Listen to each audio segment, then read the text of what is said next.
Welcome back. K&L Sports Huddle, back for episode 20 for y'all. And we're here on a Monday evening. Happy Masters rejection day, as I got rejected. Didn't get an email, but I think it was worse that I had to go into my account on the Masters website and figure it out. Just a tough day all around for golf fans who didn't get their tickets for next year's Masters. But how are we doing today, Logan? Yep, all 99.5% of those who applied. Yep, it's a sad day, but you'd be crazy to say. You'd be crazy if you said you didn't expect it to go your way this time. So. Yeah, just a man can hope, man can dream. But Yep. got a lot of good content for you today. Obviously, we're going to be breaking down what happened this past weekend at the Open Championship, as well as looking ahead to the Ryder Cup, as that is outside the FedEx Cup playoff. That's the next big event in golf. And then we've got another NFL division breakdown for you. It'll be the AFC South today. So Colts, Jaguars, Texans, and Titans fans definitely stick around here. But let's quickly go through what missed the cut this week. Let's start with baseball. So the NL wins the All-Star game, the first ever swing-off ending, thanks to a Kyle Schwarber 3 for 3 from the dish, hitting 3 home runs and 3 swings. So that was pretty cool. I don't know if I loved it, seeing it at the All-Star game, but it was definitely different than what we're used to. I would have liked to have seen an extra inning drama, but I get trying to conserve pitchers. But in the home run derby, the actual home run derby, we had the big dumper, Cal Raleigh, winning it. He's coming into that All-Star break super hot with 38 home runs, and he continued that trend in the home run derby and won that pretty well. In basketball, we had some more signings in free agency. Damian Lillard going home, finalizing a 3-year, $42 million deal to return to the Portland Trail Blazers. I think we'll all just try to pretend like the Milwaukee Bucks tenure didn't happen, kind of in the same way that we look at the Dwayne Wade going to the Cavs and Bulls. So we'll just forget that ever happened to these players as we look at their careers. But for the Clippers, they are making some moves, aren't they? They signed Bradley Beal to a 2-year deal after completion of his contract buyout with the Suns. So tough on the Clippers, but they can afford it. They've got Ballmer at the helm in the front office. But free agent Chris Paul signing a deal to return to the Clippers, reunite for his final season. Obviously, he played with Blake Griffin, DeAndre Jordan in those Lob City years. See how it goes with those two joining up with Kawhi Leonard. It should be interesting. Yeah, I'm already looking forward to hearing all the load managing, all the random sit outs that are apparently for injury, but just old guys. And Hey. what I was just thinking, seeing these signings, is that I feel like being a Clippers fan would be so different than any other team in the league, because when's the last time they drafted somebody and had them develop part of your system? Like even the Lakers, who signed a bunch of guys and stuff, they still, I mean, they obviously had Kobe, but I mean, they still got guys like Austin Reeves and even Bronny. I'll even say Bronny. I mean, just guys they drafted and they'll play some. The Clippers, all they've been doing since the Lob City, Blake Griffin, DeAndre Jordan drafted those guys. Since then, it's just sign big name free agents. They don't work out. Like, it'd just be hard. I feel like it'd be so different being a fan for them. It'd just be hard getting attached to your guys. I don't know. Yeah, I think outside of the Lob City guys, probably Elton Brand, probably the last guy before that group to get drafted by that team. But let's that played well. Yeah, I mean, right. Yeah. And then in football, we've got the Jets making Sauce Gardner, their corner, the highest paid corner in NFL history, with a 4-year, $120.4 million extension. And they also extended their wide receiver Garrett Wilson on a 4-year, $130 million deal. So they're paying their top outside talent on both sides of the ball. Will it make a difference this year? Nope, but we'll see. TJ Watt becomes the highest paid non-QB in NFL history again, surpassing Myles Garrett with a 3-year, $123 million extension, including a $40 million signing bonus. Any quick thoughts on those before we head on to golf, or what you got? Not really. Just I mean, sign your stars, and that's what you got to do. I'm glad the TJ Watt situation was resolved, though. I always think sometimes those stories are overblown just for headline Yeah. sakes. I didn't really think he would go. He wouldn't sign the deal. I mean, there may have been some issues, but yeah, I'm glad to see him Pittsburgh signed. pays And their defense, so that was yeah, I knew that was going to happen. So, yeah, but let's get into what happened this weekend at the Open, British Open as we call it over here.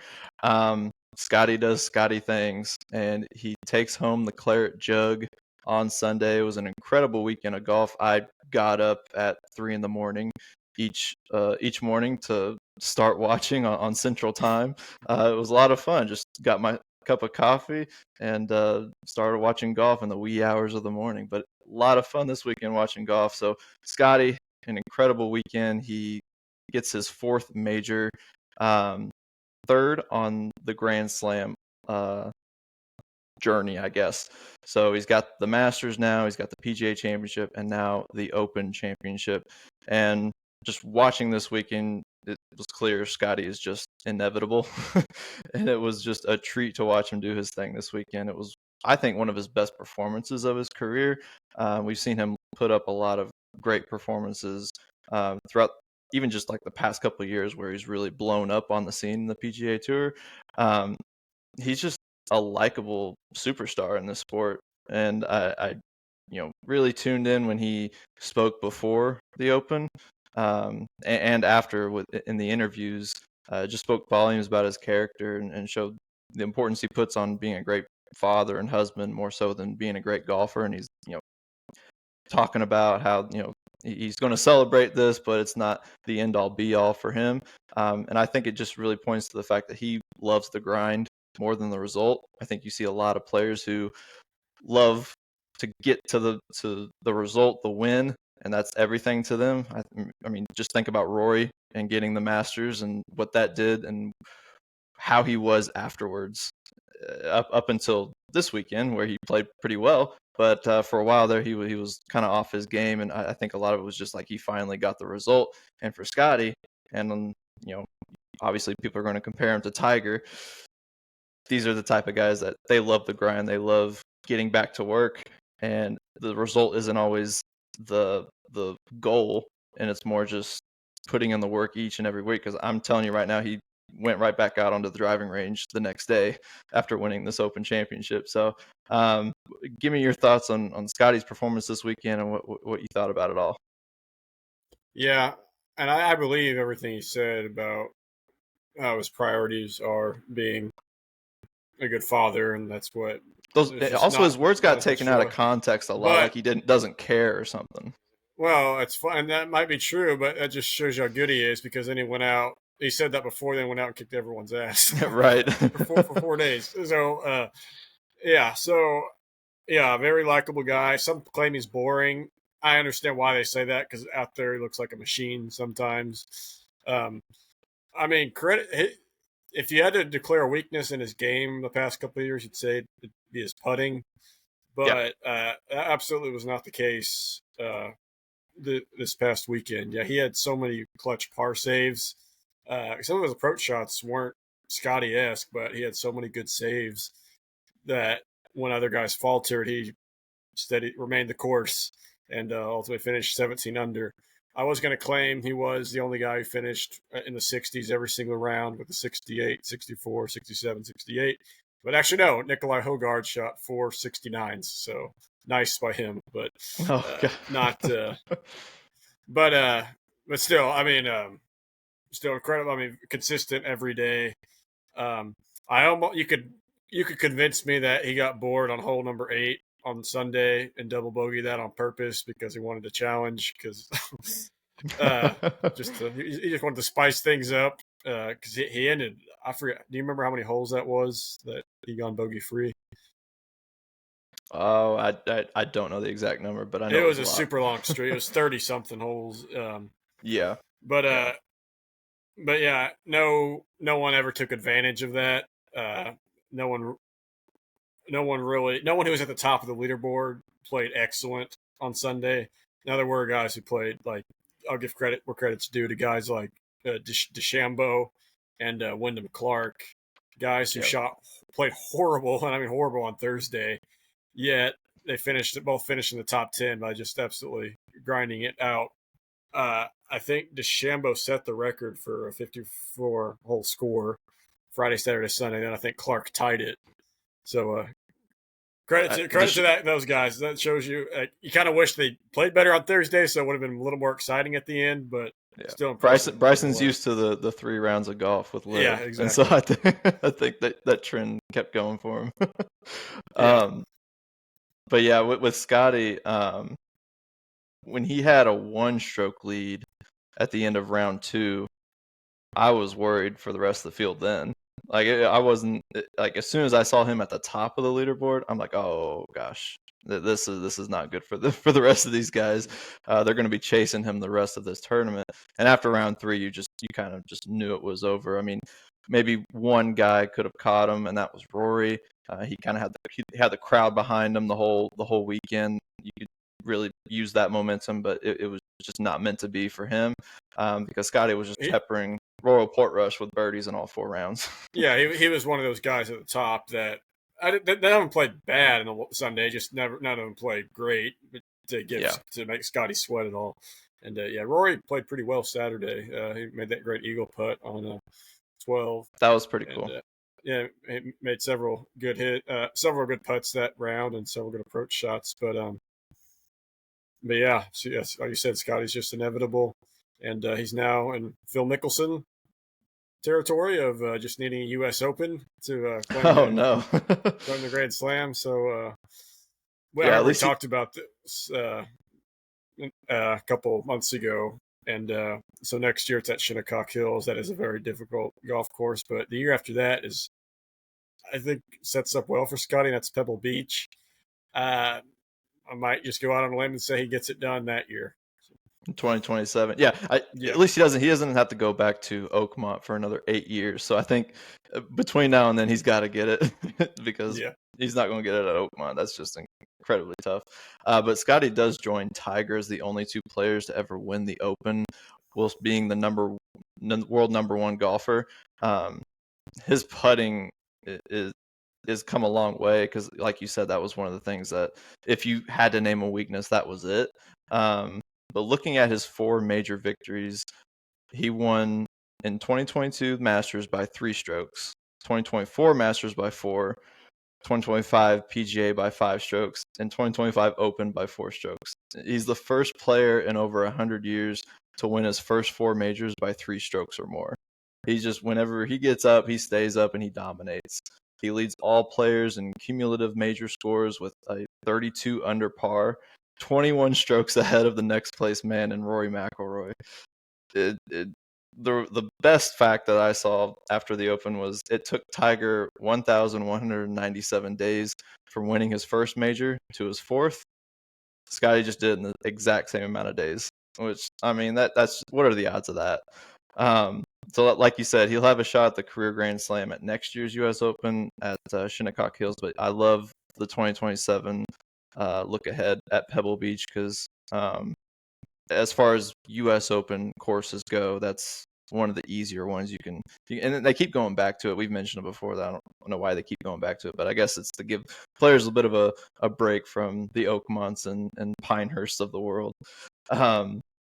So the next couple guys. One thing interesting is Rory did this too in like 2014 or 13, but back-to-back years where the same guy won the PGA Championship and the Open. Scheffler did it last year, and Scheffler did it this year. It's kind of interesting. Yeah. A couple of the guys that were fan favorites, I mentioned Rory, but Shane Lowry as well. They definitely had the crowd behind them the whole weekend. And those 2 guys had 2 of the more interesting plays on the golf course this weekend, when Lowry got a 2-stroke penalty on a practice swing that led to his ball moving. And I blame NBC. They caught it on camera, or it wouldn't have mattered. No one would have seen it. I blame them for getting it on the zoom-in camera on his ball. But that was unfortunate, but he took it pretty well. And then Rory, he responded well on Sunday too. He sure did. He sure did. But Rory had one of the wackiest hits I've ever seen on a golf course, where he hit 2 balls at once. He had a ball in the rough, and as soon as he hit it, a ball that was buried underneath it shot straight up. And I don't know if it affected his hit at all, the ball that he did hit, but it was just a crazy play. I don't know if you saw that one when it happened. Yeah, I mean, it's almost too unbelievable to be true because Rory's ball had to have gone exactly where that ball had landed, and it had to be in a spot where no groundskeeper had ever saw it Right. or identified it and just kept it there. So, yeah, I mean, the odds of that are just astronomical, and somehow it happened to the number one of the top guys in golf. Yeah, Right. I saw someone say, you'd think it happened to a guy like Spieth, but it happened to Rory. So. Yeah, and then you mentioned the eagle putt on that par 5 12th. It was a 56 footer that just trickled in. It felt like it took all day to get to the hole, and then the crowd just erupted behind him. It was a great scene, a great shot of him turning to the crowd as it happened. But yeah, any thoughts on Roy? I think you had some thoughts over the weekend of how he was covered. It's just I just don't. I told you, like the crowd behind him was awesome because like anytime you get a hometown crowd and it's just like they just follow you, like those scenes are incredible. I just don't understand the overabundant amount of coverage he gets. I just like I get it, he is one of the best in the world and he's kind of a polarizing character, but man, it's just the amount of coverage he gets. It's comparable to guys like Tiger and to Tiger, really. And I mean, he's nowhere in the same league as him. Yeah, and by the media too, it's like guys like tracking every one of his shots, just media guys just tracking every one of his shots, and you miss shots of other guys who are ahead of him. Like they don't even show those. Like give credit to like Chris Goddard or Harris English, like seeing those. Like obviously, which that's Sunday, impressive by Goddard because he won the previous week, and so you would have thought maybe that wasn't going to be able to carry over into a major championship, but he played really well. Yeah, oh yeah, that was very impressive. But yeah, it just gets tiring because I guess it's just I just don't understand the overabundant amount of love that he gets. He's just I think he's very marketable in a lot of ways. Maybe not quite like Tiger, but he's one of the more marketable guys on the tour. And obviously we don't have Bryson in the PGA, or else he would be that guy that they'd be able to just go to because there's just guys that are just. I'm not even sure. I would like to think that, but I'm not even sure if that would. Like, I just don't like even at the event I went to, the PGA Championship a couple of years ago, Rory was like top 20 in that, but he had one of the biggest crowds just following him around. Yeah. I'm just like, wow, even in Louisville, Kentucky, he's got this. It's also more years. There's more years that he's been in it, so he's got a much bigger following than maybe some of these other guys. And like we mentioned, Scottie isn't. He's not one to be a celebrity and step into the limelight, do all the marketing and all that stuff. But Rory's a pretty easy guy to put out there and cover a lot. But if you don't have any more on this Open, I do want to look ahead to Ryder Cup. Awesome. So obviously we've got the FedEx Cup playoffs coming up in August. I think it trickles in maybe to September a little bit, but the big event that everyone's looking forward to now is the Ryder Cup. It's USA, it's Europe, and I liked, when Bryson was interviewed after his final round at the Open, he was quoted as saying, "This year's no joke. We're tired of it. We're tired of losing," and it was in a very serious tone, very serious face, and I know Keegan Bradley feels the same way. And I think there's a lot of pride on the American side, and Americans have been pretty dominant in these major tournaments, which bodes well for our chances in this Ryder Cup year. I just want to get your thoughts on, like, what are you looking for ahead of the Ryder Cup? What do you think the team's going to kind of look like? How do you like our chances against the Europeans this year? It was a very impressive top four by the Americans in the Open for sure. On a European links course too. On a European links course, which made it even more intriguing. But it's all just going to come down to if they select the right guys. I don't think Keegan Bradley's going to do the country club membership like Zach Johnson did 2 years ago. I think That was it's awful. going to be a who's playing well and who deserves it more approach, which may include himself because he was once again. I mean, he made the cut and he finished fairly high, I think. So I mean, Keegan Bradley is Yeah. every qualification to be on this team, but yeah, it's going to be interesting. Some of these, like we mentioned, Chris Goddard up. I mean, if he continues to play well, I don't. I mean, it'd be hard to keep him off the list. And then there's guys like Cantlay or Morikawa who have not played well at all this year that people still claim that they're locks, but I think that might be a mistake I if you let wouldn't. those guys in unless they suddenly start playing like they used to. I mean, they get a little bit of the doubt because they've shown they can be good golfers, but when you're on a cold streak, it's kind of you don't really feel confident putting them in a high stakes environment like the Ryder Cup. So, but yeah, I mean, absolutely had to have Bryson on that team. It was a shame he wasn't on the team 2 years ago. That was ridiculous. Um, I mean, I really hope Harris English gets that invite. I mean, statistically he will, but it's just not a real popular, not a real Right. popular He's guy that many he, people follow. But he's a he's so consistent. He's Yeah, he was steady throughout this weekend. He didn't show a lot of emotion, a lot like Scottie does, but he played really well and just was consistently good this whole weekend. yeah, yeah. So him. Who else is on this list? So the top six right now that would get Shoffley. the automatic would be obviously Scottie's got the he's already qualified. He's already Yeah, I don't know got. if he's done enough. Obviously we got Xander, JJ Yeah. Spawn from his U.S. Open victory really catapulted him up there. So he's Yeah, probably I would say he deserves it. It's kind of depressing. He's third though. right, right. He deserves to be. I'd say he definitely deserves to be on the team, but third's a little. Yeah. Russell Henley fourth, Bryson Okay. fifth, and then Harris English sixth. So the next six guys will be captain's picks by Keegan Bradley. Bradley himself is 10th in the rankings, so I'd have to imagine he's got to play. Yeah. Looking at these other guys, I would say JT with he. I remember 2 years ago, you could argue he did not deserve to be on the team because he was not playing well at the time. I think he's kind of turned it around lately, and he's had experience on the Ryder Cup, so I think he deserves to be on the team. And you got guys like Ben Griffin, McNeely. Uh, Colin I mean, Morikawa. I've kind of talked about him. I like him. It's just he has not played well at all. He missed the cut this weekend. Played really horrible. What Uh, about guys that have just been like consistent, like Sam Burns, Lucas Glover, Daniel Berger, like these names that we've talked yeah, about before, and Harmon's made yeah, every cut. Harmon's made every majors cut this year, and he has a win at the Valero Texas Open. Um, yeah, I don't know. Like I said, I talked about Goddard up. If he continues to play well, he rose 19 spots just this past weekend. Um, it's what the biggest crime is that Brooks Koepka's playing so bad right now because he should absolutely be on the team because he has the Bethpage Black record, course record. yeah.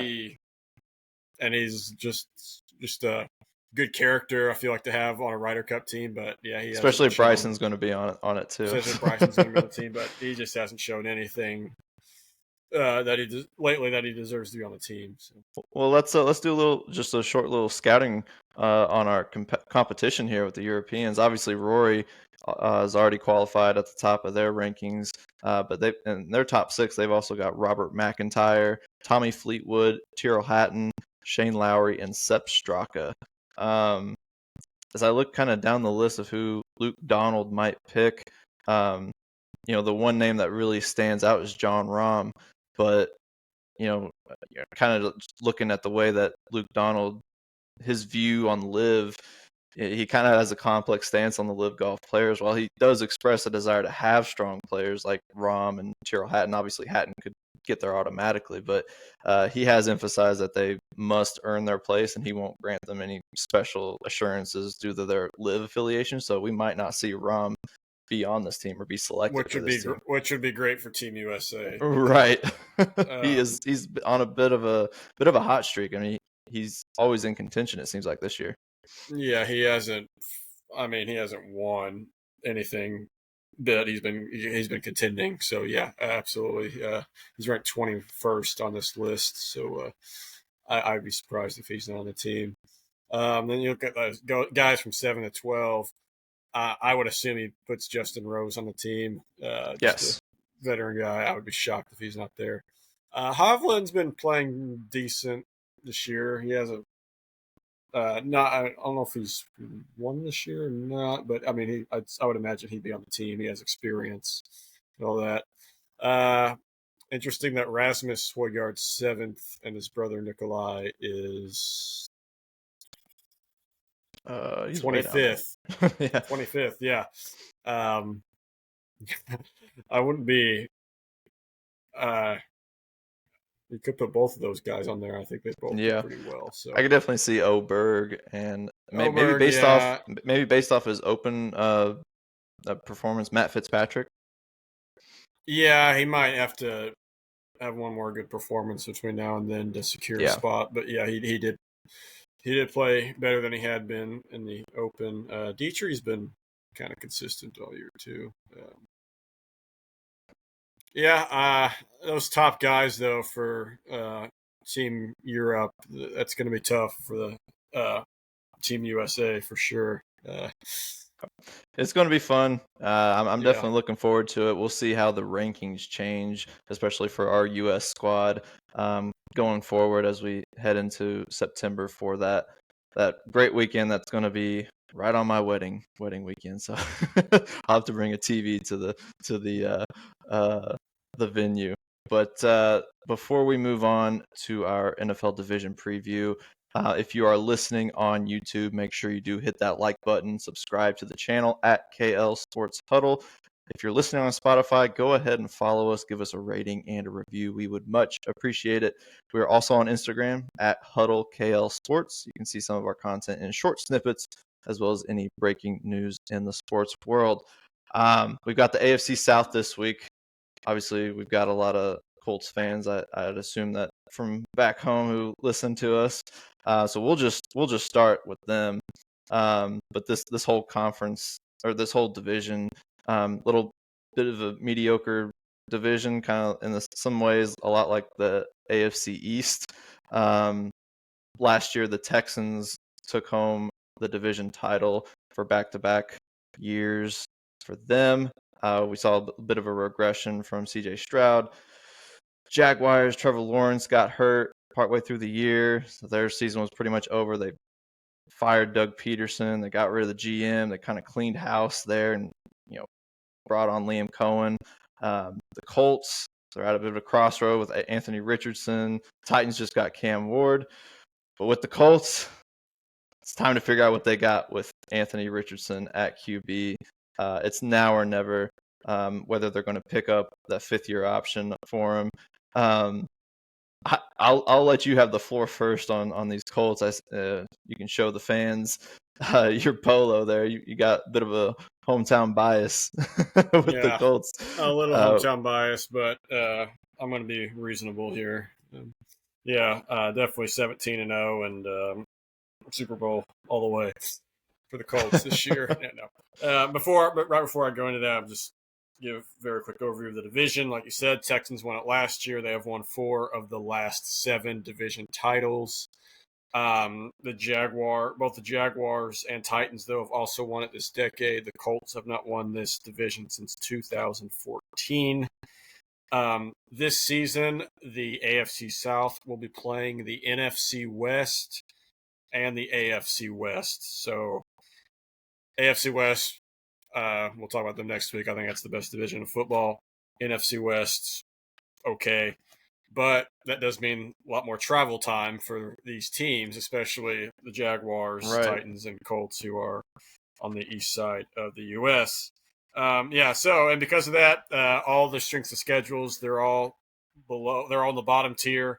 Texans are 18th, Jaguars 24th, Colts 25th, and Titans 29th. So not the most difficult schedule for this division. That also means it's also because they play each other a lot, and none of the teams are anything special. So yeah, on to the Colts. Um, so go back to no, be to go back 2 months ago. If you recall, the great owner of the Colts, Jim Irsay, passed away.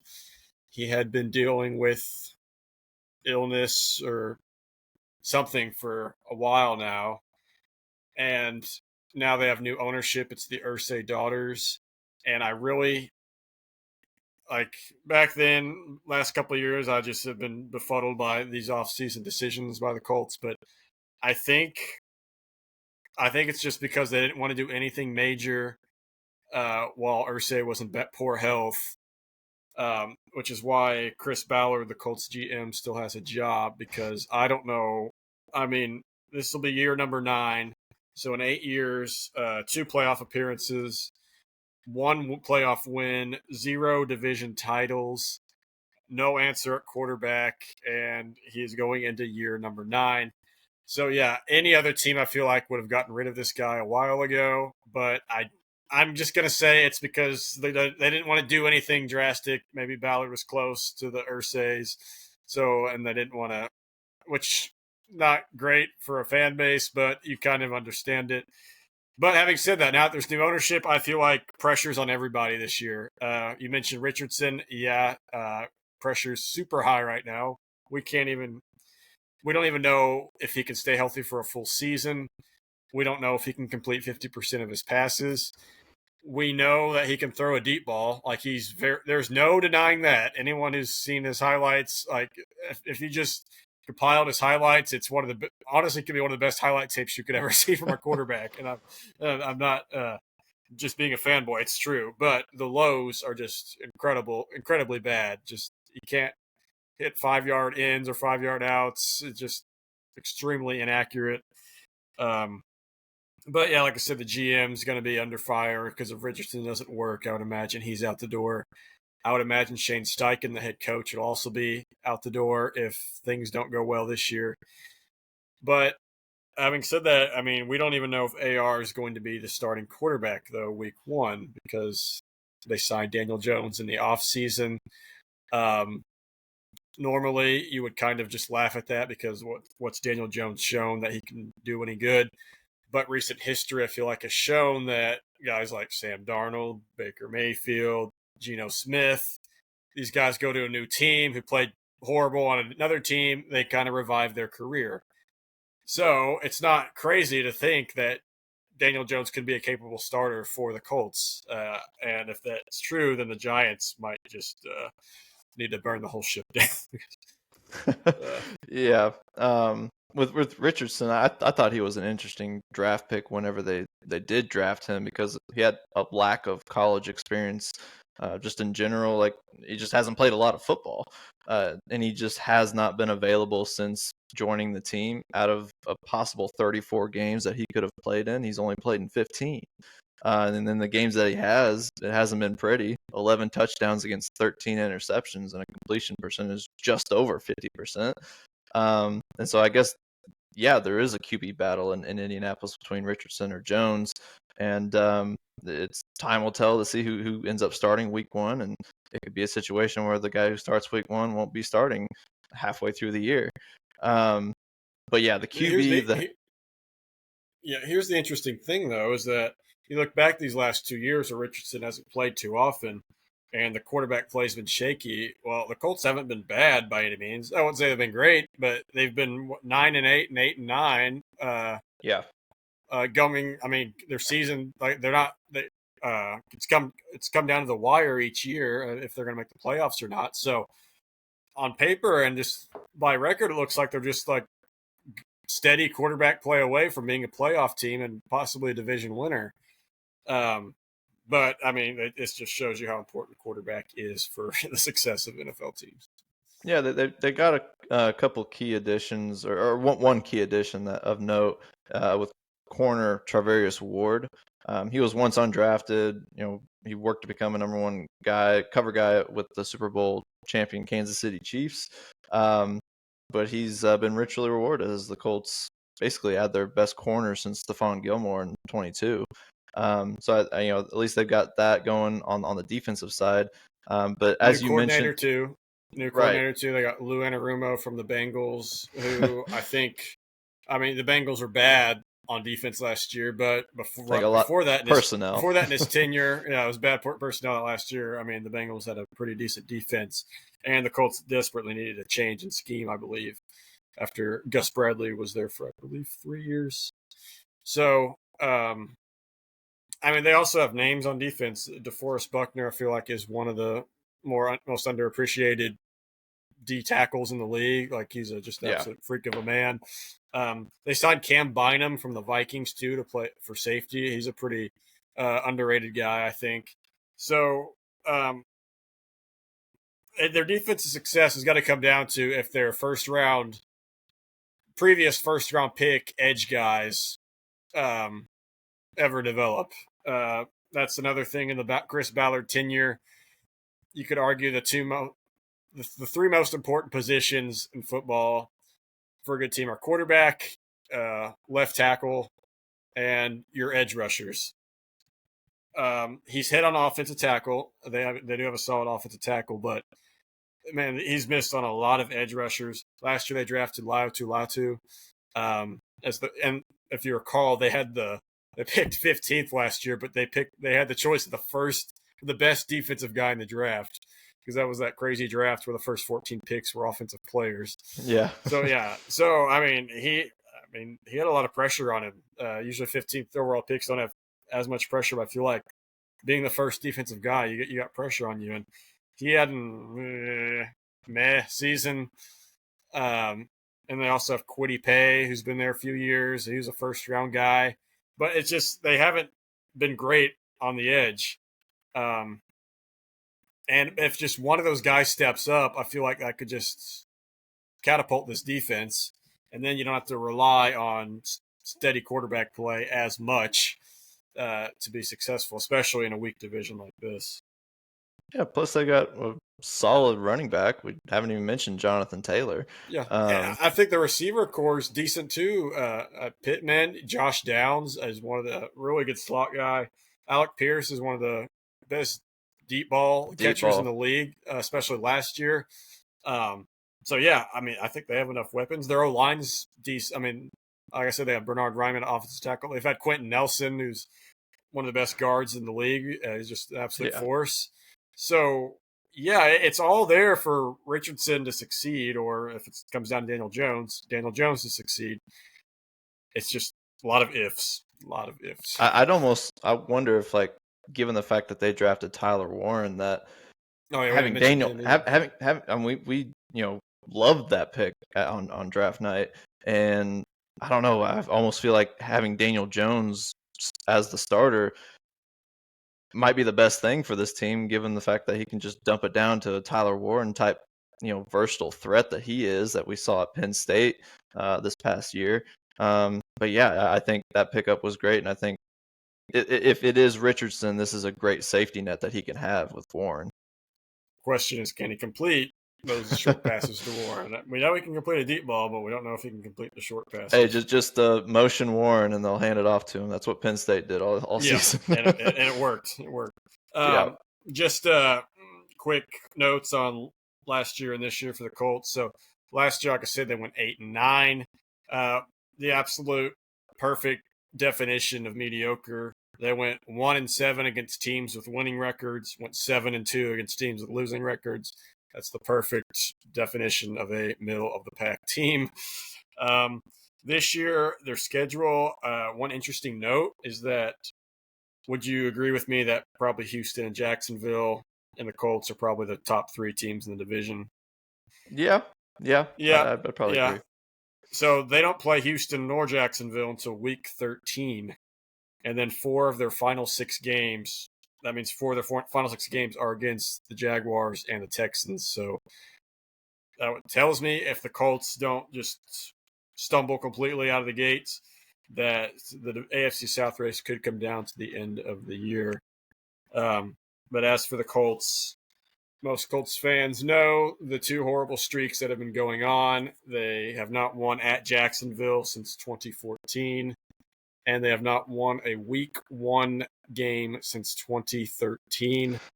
I feel like in order to make the playoffs, you have to end at least one of those streaks, especially when you're playing the Dolphins at home.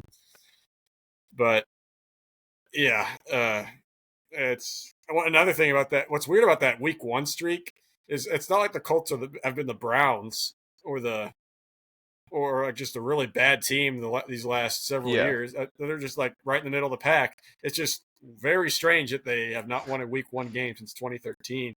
And going back, I mean, I wrote it down. It's actually worse. They're 1-14-1 in week one games since 2009.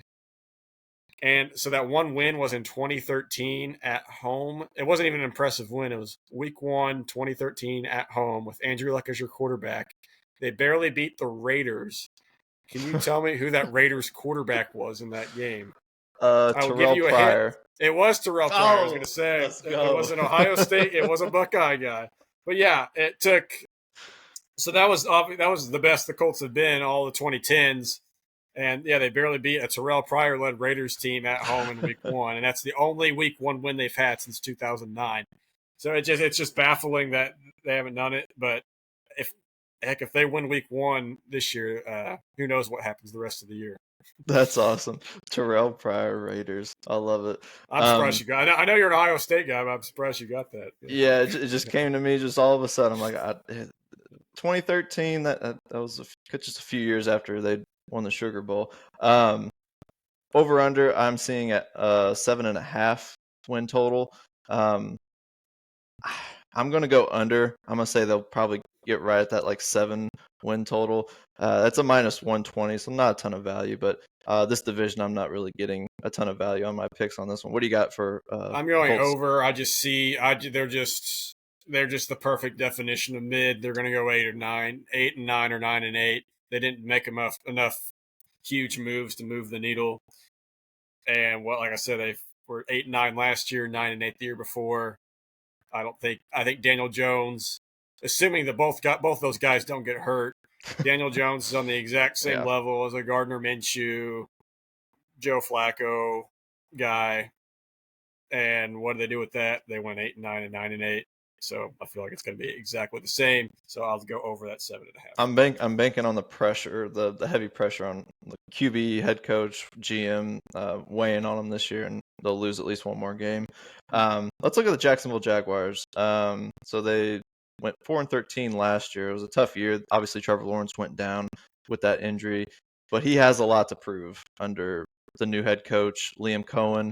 He has to do something for this franchise, and the question for him is, does he want it? We kind of heard the fact that football is not the most important thing to him, and we just got done talking about that with Scottie. But when it comes to football, it's a little bit different. This is not an individual sport. A team is counting on you, and he hasn't really committed since joining the NFL. But he's got one of the biggest contracts.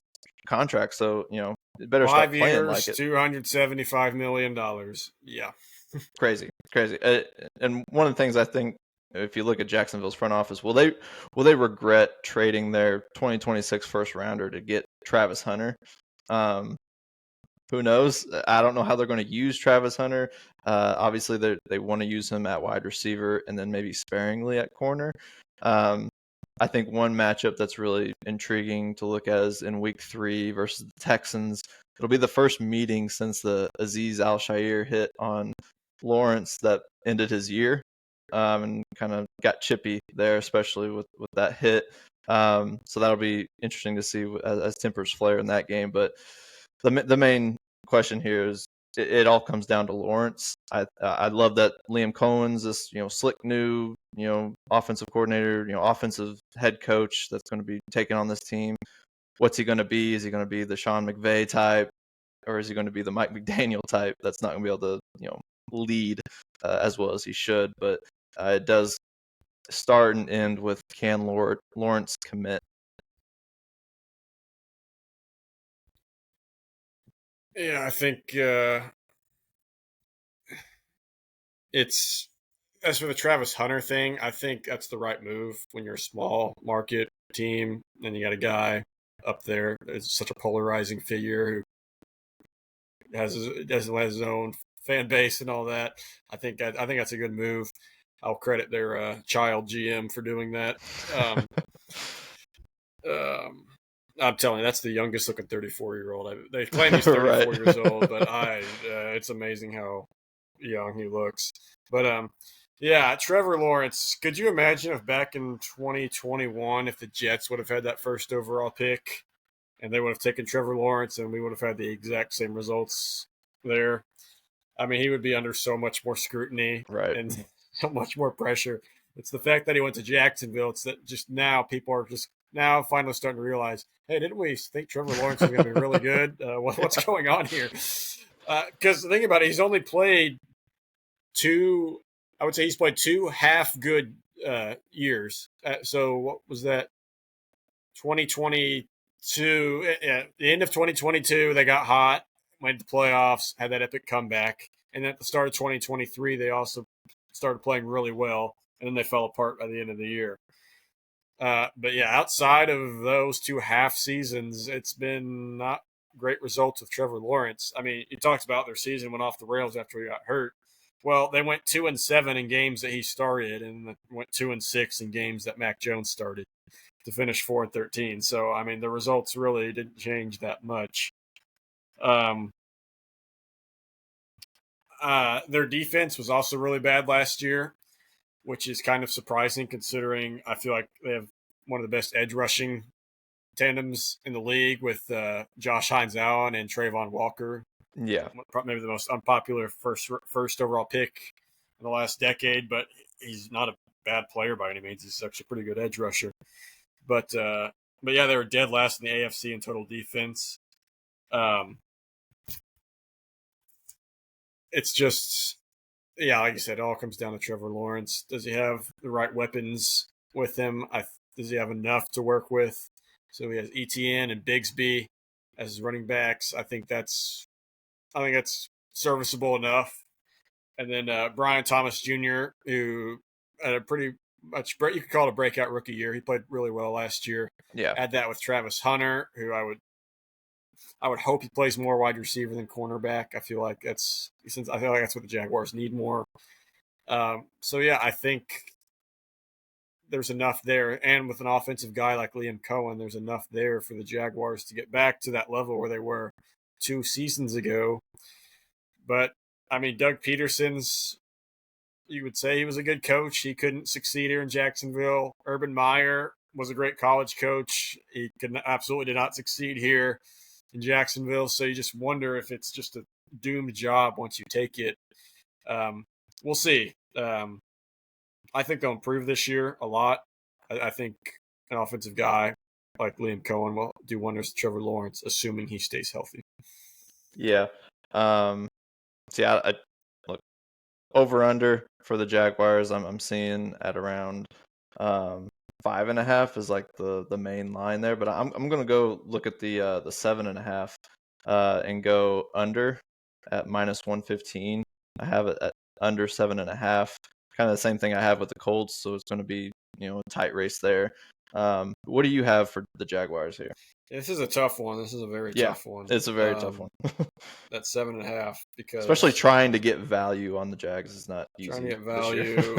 They have an easier schedule. Man,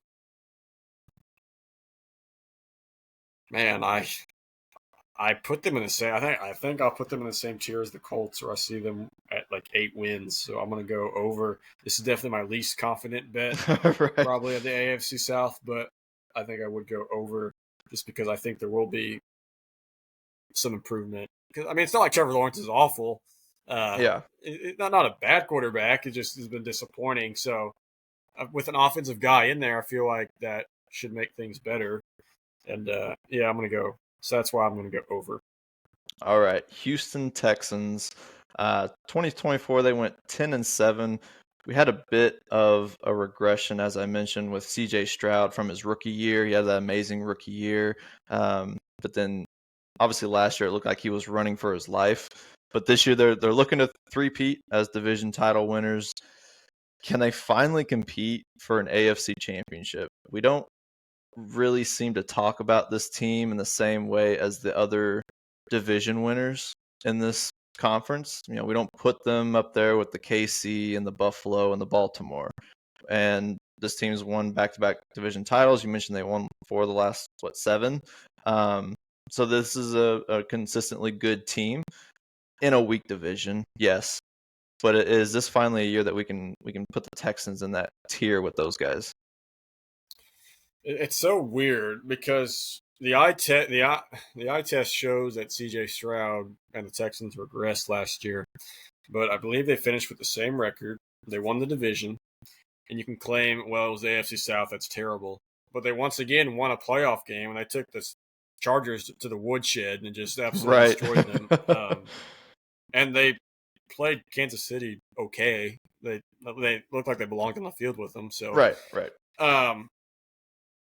Yeah, it all comes down to the O-line must play better. Absolutely. That's by far their biggest weakness. I don't know if they've done enough to address it in the offseason. But CJ Stroud, it's so weird. You look at him, or you just read the description of him, you just think young quarterback for Ohio State. He's going to be a mobile guy. I mean, you're told he's really good. That means he's probably a mobile guy. He's like a Lamar Jackson, Jaden Daniels guy. No, he's a pocket passer. He doesn't like to move around very much. Very accurate passer. So that you need a good O-line. Like, it's important that you have a great offensive line. And that's what's going to come down to this year. He has plenty of weapons. You got Joe Mixon. They signed Nick Chubb in the offseason. That's a pretty good running back 2 to have in your room, I would say. Nico Collins, hopefully he stays healthy this year. He's a solid wide receiver 1. And they got those 2 Iowa State guys in the draft, if you recall, to pair with Christian Kirk, who's also in the wide receiver room. So, yeah, offensively, I think there's enough there. It's just going to come down to, can they keep CJ Stroud upright? Defensively, I believe this is the most underrated defense in the league. I think it's one of the best defenses in the league. I think it's a top 5 defense. It doesn't get talked about enough. But, yeah, I mean, you got Will Anderson Jr. and Darnell Hunter, or Danielle Hunter, or you say his name, on the edge. Aziz Al-Shair, we talked about earlier, is a good linebacker to have. Yeah. And then you got a pretty good secondary, too. They signed Chauncey Gardner-Johnson. You got Derek Stingley Jr. Jalen Petrie is a really underrated safety.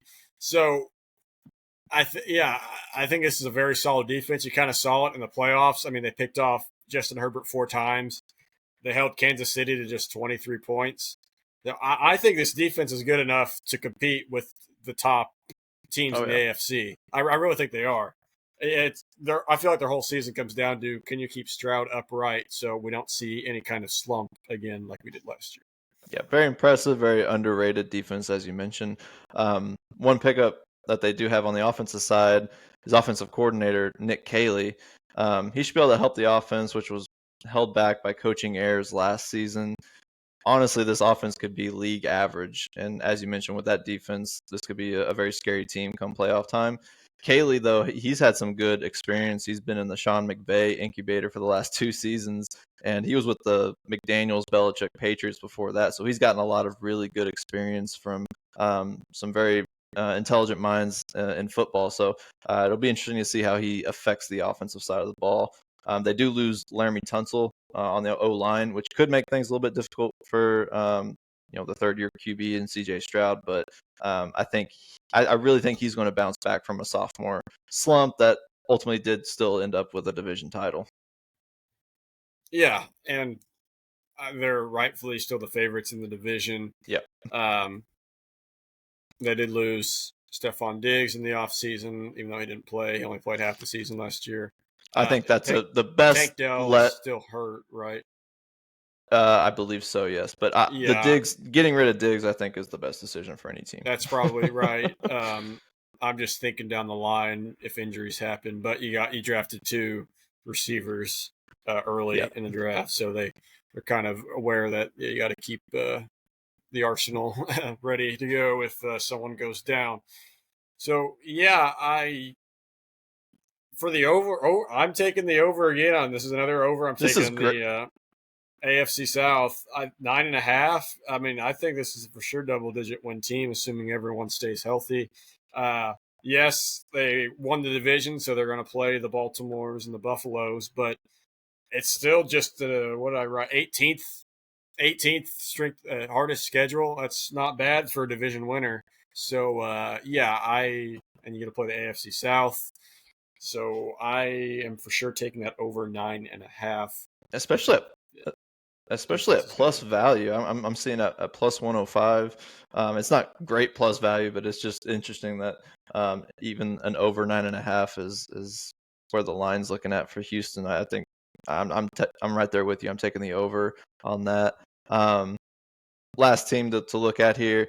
It's a team right in my backyard here in Nashville, the Tennessee Titans. So they finished an abysmal 3-14 last season.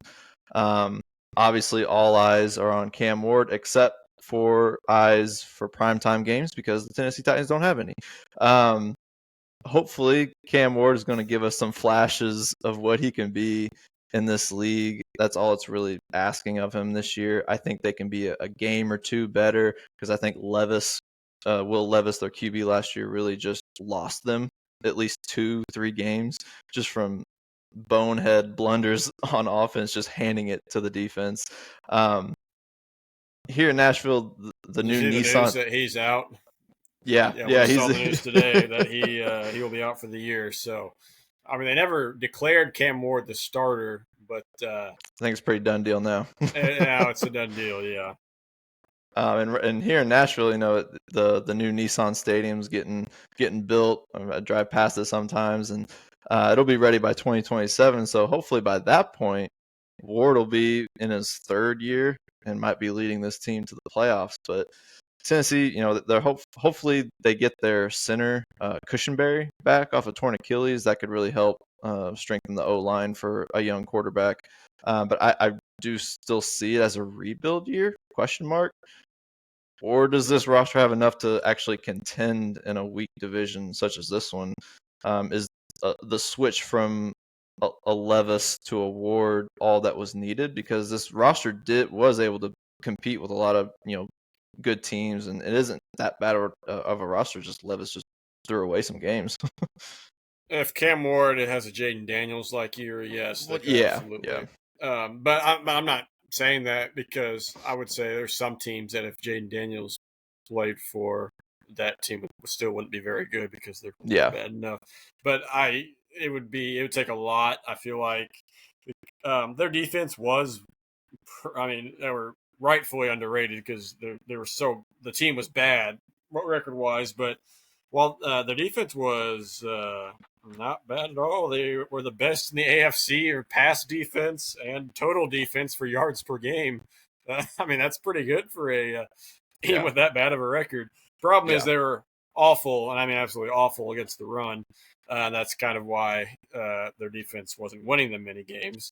But still, I mean, they were hard to throw against, and you didn't score very much against them, so that's something. But I mean, their weapons are just interesting. You got Pollard and Spears as your running backs. I think that could work. They're not game breakers, but it's serviceable. But I don't like the receiving core at all.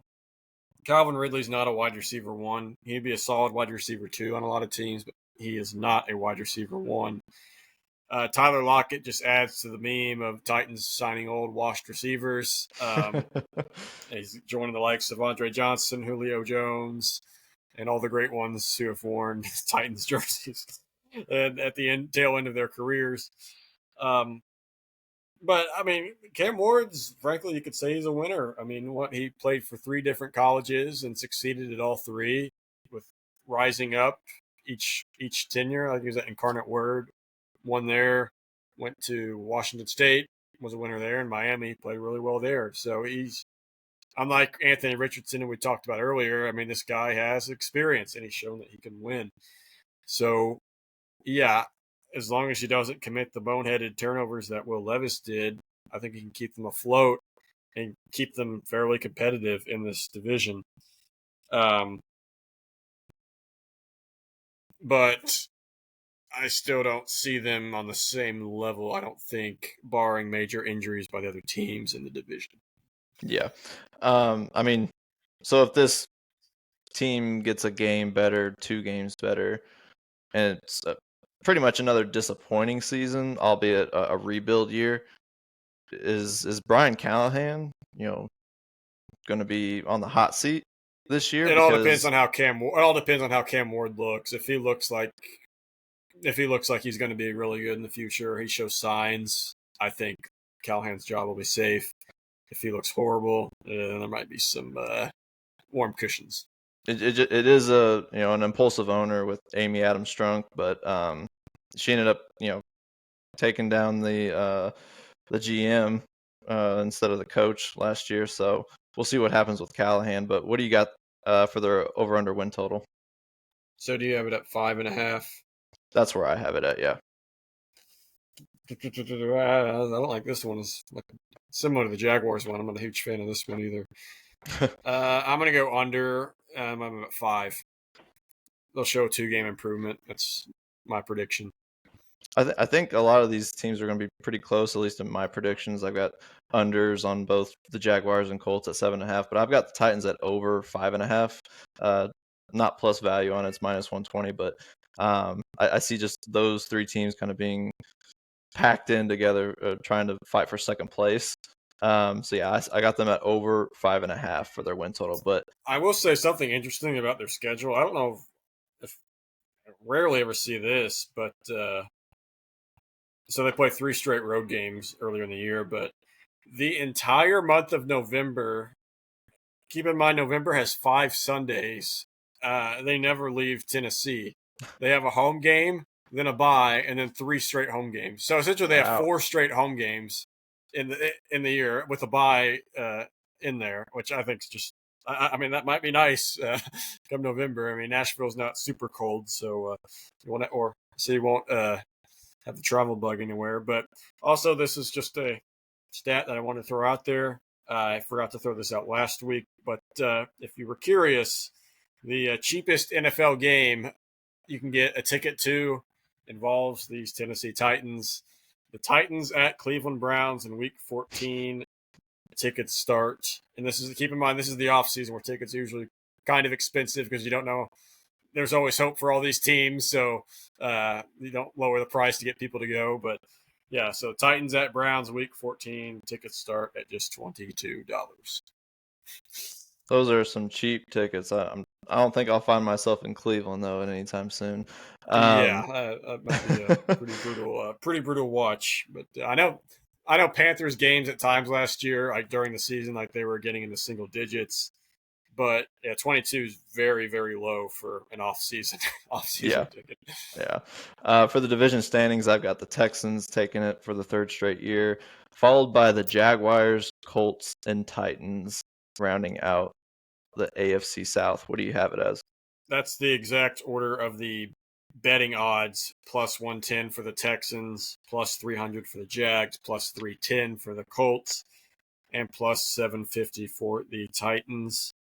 I guess you can kind of tell by my over predictions. Texans win, Titans last. Deciding where to put the Colts and Jaguars. I guess I was more confident in the Colts being over 7.5 in the Jaguars, so I guess I will say Colts over Jaguars, but I could both see them having the same 8-9 record, so it's a toss-up between those two. All right. If you have any fantasy stuff, give it to us real quick. I know we're pressed for time, but let's see what you got on fantasy side. So, yeah, no top 5 guys in this division, but, I mean, you got some potential first-rounders. Nico Collins is ranked 9th on the board. Injury-wise, he's sketchy, but if he is healthy, that's a pretty nice wide receiver 1 to have, especially for picking late first round. Same with Brian Thomas Jr. They're expecting him to take a big jump. He's ranked 11th. Him, I'm not. I mean, it's all just going to come down to how well Trevor Lawrence plays. I mean, that's it. So there's definitely potential there. he could be a top 3 receiver fantasy wise, I feel like, but he could also regress. And then Jonathan Taylor at 13th. Very steady fantasy running back to have. Very quietly had a really productive year last year. So he would be a decent running back 1 to have, I feel like, if you take receiver early in the first round. Then you just got your underrated guys, because there's not many guys 2nd, 3rd, 4th round in this division. So then you're kind of thinking about, okay, who's going to be my backups, running back 2s and stuff. So what you got? Joe Mixon. I mean, he could be a decent running back 2 for the Texans. Looking at the Colts, they got so many guys with potential, I feel like. We mentioned Tyler Warren earlier. I mean, if he has a Brock Bowers-like season, which I could see happening if Jones is the quarterback, because I think Bowers was the best fantasy tight end last year with Aiden O'Connell and Gardner Minshew throwing him the ball. So, I mean, rookie tight ends are certainly capable of being really good. So, yeah, I would – and they have him ranked like 116th. So, I mean, if you don't have a tight end, if you don't take one of the good tight ends early, he's a guy I would definitely eye. Josh Downs is another slot receiver guy. I keep seeing on a lot of people's boards. Oh, yeah, this guy's super underrated. You got to take him. Yeah. It's true. I mean, he catches everything. He's a good slot guy, a good wide receiver 2 or 3 to have. As for Travis Hunter's a guy. I don't know where to draft him. I mean, I'm not going to give any advice on Travis Hunter because I don't know what he's going to deliver this year. So, and then Jaguars running backs. Remember when Travis Etienne used to be highly sought out fantasy running back? Right. Yeah, his time in Jacksonville might not last too much longer because he's kind of been disappointing. Honestly, him and Tank Bigsby are about the same level. And I haven't mentioned any Titans. There's really just not much to mention other than an underrated guy, a guy you might want to target late. I think their tight end, Chig Okonkwo, tight end. He's a tight end 25, so he's not even on most people's draft boards. We mentioned earlier, tight ends are good safety nets. The Titans have a rookie quarterback. I feel like Okonkwo's a decent tight end who's underrated, and he could really help a young quarterback like Cam Ward, like just throw 5-yard outs too and rack up fantasy points. Yeah. So he's my underrated guy. My stay away guys are just all the quarterbacks. This is a spectacularly bad fantasy division for quarterbacks. Lawrence is QB 18, Stroud's QB 19, Ward is QB 27. The polarizing guy is Richardson. So they have him ranked as QB 30 and Daniel Jones is QB 31. That's mostly because we don't know who's starting. Right. Because Richardson's upside is like super high because he runs so much, he gets you your rushing touchdowns. But he's so inconsistent. You don't know you just don't know what you're going to get. The nice thing about fantasy is you don't have completion percentage. That doesn't matter in fantasy. So that means Richardson is a good viable play when he does rack up a couple touchdowns. So, but yeah, I do not recommend drafting any of these quarterbacks. Maybe as backups, Stroud could be a safety net for a bye week if your main guy's on a bye week. But other than that, I would wait and see how guys like Cam Ward and maybe even Daniel Jones do in a new offense before taking a flyer on them. All right. That's Logan's fantasy football focus for the AFC South. That'll wrap it up for us here at the KNL Sports Huddle. We will be back next week, as always, this time breaking down the AFC West and giving our picks for the playoffs on the AFC side. Fun week in golf with the Open Championship. It was a lot of fun to watch, getting up real early. But we'll have a clean slate for next week to just talk football, and I'll be excited to do that. But we will see you next week.